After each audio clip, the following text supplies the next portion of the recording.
Hello learners! Kaway-kaway ulit sa mga grade 10. Nagbabalik ako para sa ating second video. Same set of problems. Insert geometric mean or means in the following geometric sequence in which the missing geometric mean or the number of blanks is only 1. Isa lang ang missing term.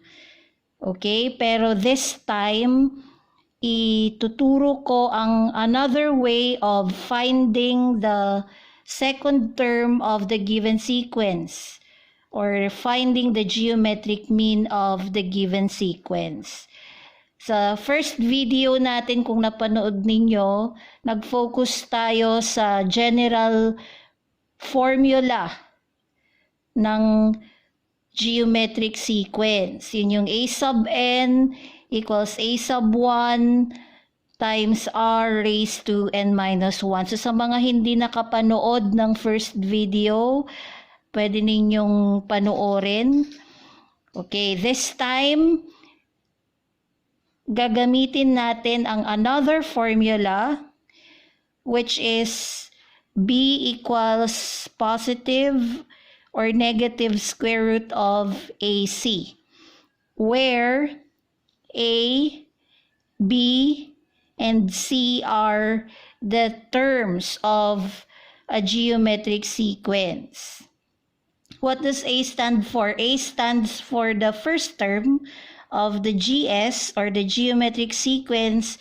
B is the second term, yun yung blank or the missing geometric mean. C is the third term. So, ang shortcut, B equals positive or negative square root of AC.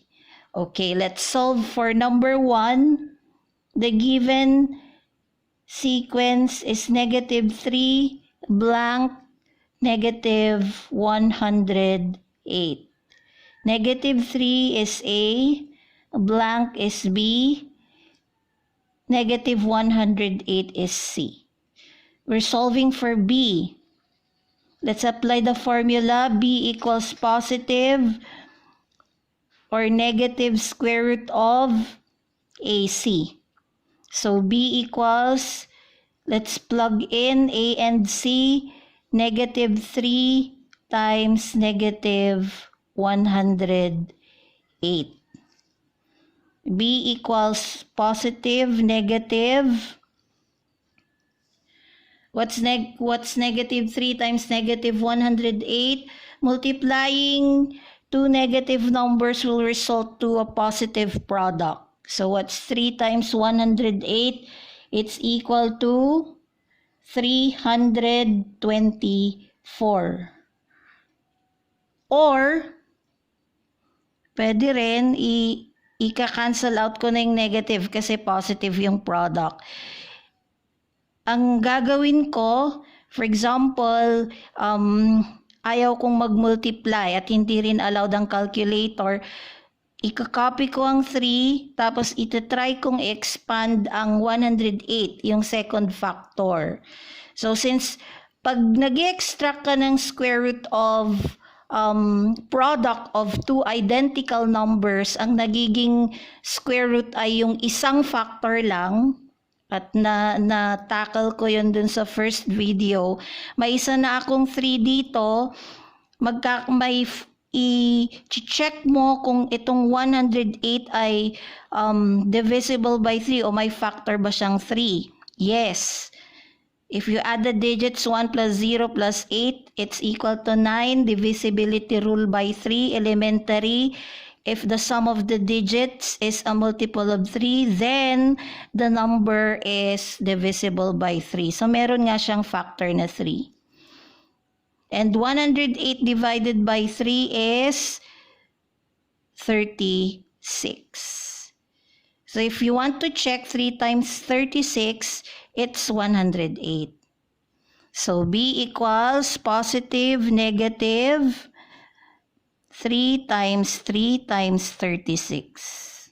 So B equals positive, negative, square root of 3 times 3, identical yung factors. Ang square root ng 3 times 3, you get 1. Kunin mo yung isang 3. Times square root of 36 is 6. So B equals positive, negative 18. Yan. Kung gusto mong i-check, kung dito nagkumuha ka ng product 3 times 108, that is equal to 324, and extract the square root of 324, positive, negative 18 pa rin ang lalabas. Okay, number 2. Negative 3, blank, negative 75. This is your A, B, C. B equals positive or negative square root of the product AC. You plug in positive or negative square root of negative 3 times negative 75.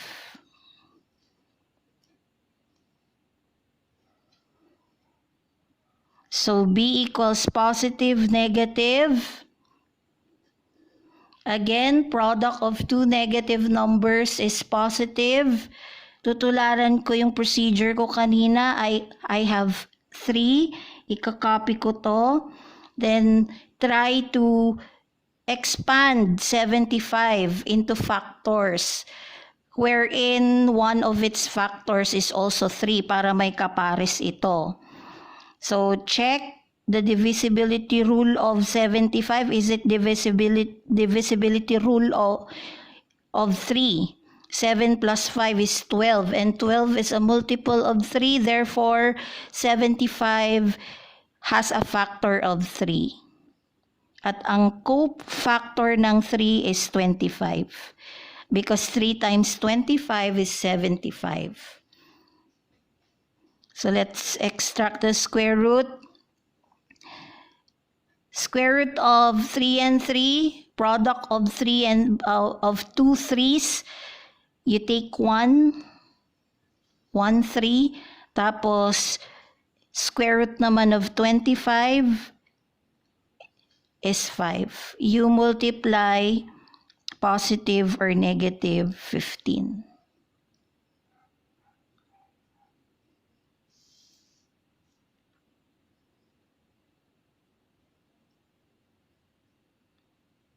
Yan. For number 3, we have negative 2, blank, negative 8. Negative 2 is your A, blank is your B, negative 8 is your C. Formula, B equals positive, negative, square root of product AC.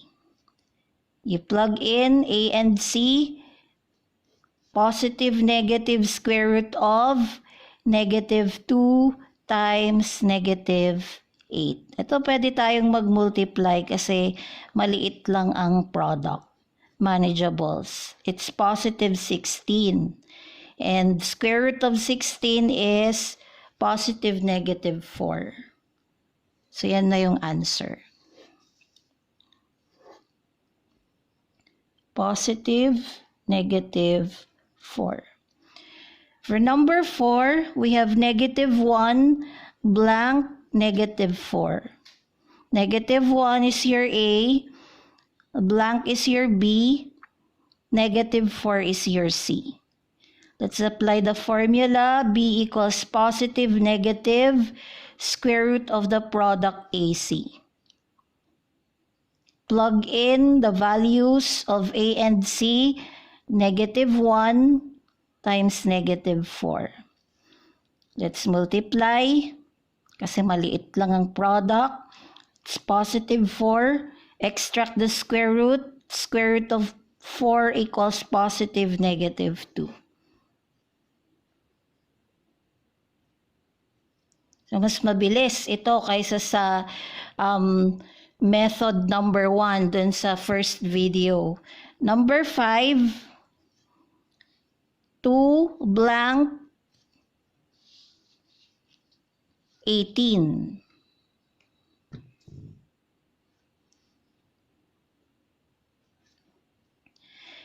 Two is your A, blank is B, 18 is C. Applying the formula, B equals positive, negative, square root of product AC. Plug in the given values, positive, negative, square root of A is 2, C is 18. Manageable ang product, so let's multiply. It's 36. And square root of 36 is positive, positive, negative 6. Number 8. 1.5 blank 6. 1.5 is your A, blank is your B, 6 is your C. Application of the formula, B equals positive, negative, square root of AC. So B equals positive, negative, square root of 1.5 times 6. Kahit di na tayo mag-change from mixed number to improper fraction and then multiply kasi pwede ring i-mental yung product nito, solve mentally. 1.5, 6 na beses, that is 3, 6, 9. So 9. So B equals positive, negative square root of 9, and that is positive, negative 3. Number 10, negative 1/2 blank square root of negative 150. Negative 1/2 blank square root of negative 1/50. Negative 1/2 is your A, blank is your B, negative 1/50 is your C. Let's apply the formula. B equals positive, negative, square root of product AC. Substitute A and C. B equals positive, negative, square root of A, negative 1/2. C, negative 1/50. Positive, negative. Multiplying two negative numbers will result to positive product. 1/2 times 1/50, numerator times numerator, 1, denominator times denominator, 100.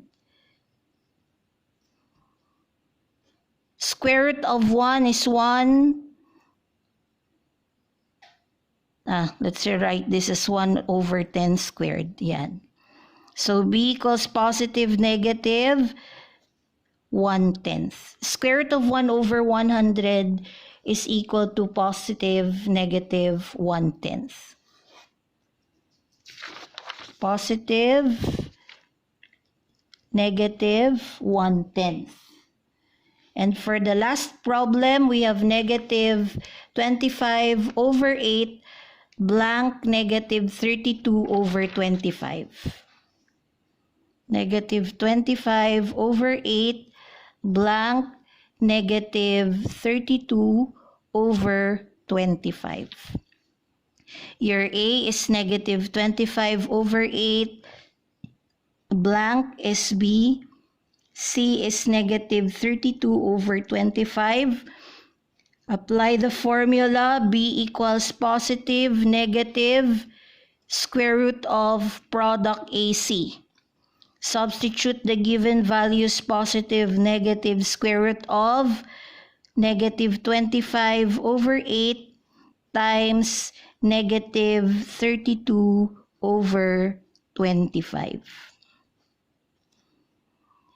Reduce before you multiply. Reduce by 25. So magiging 1 yan, magiging 1 ito. Reduce by 8. Magiging 1 ito magiging 4.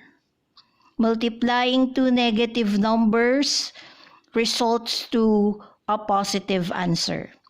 So b equals positive negative square root of 4.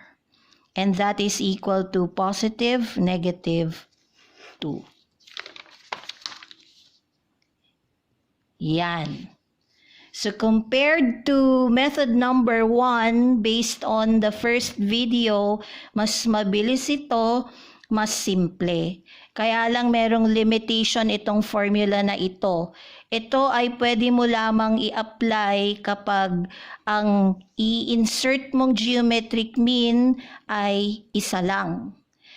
Merong problems na higit sa isa ang i-insert na geometric mean. So, hindi mo pwedeng gamitan ng ganitong formula. At ang pwede mong gamitin sa ganong type of problem ay yung method na tinuro ko sa video number 1. Ayan, mga grade 10 at kahit hindi mga grade 10, please subscribe sa aking YouTube channel. Maraming salamat.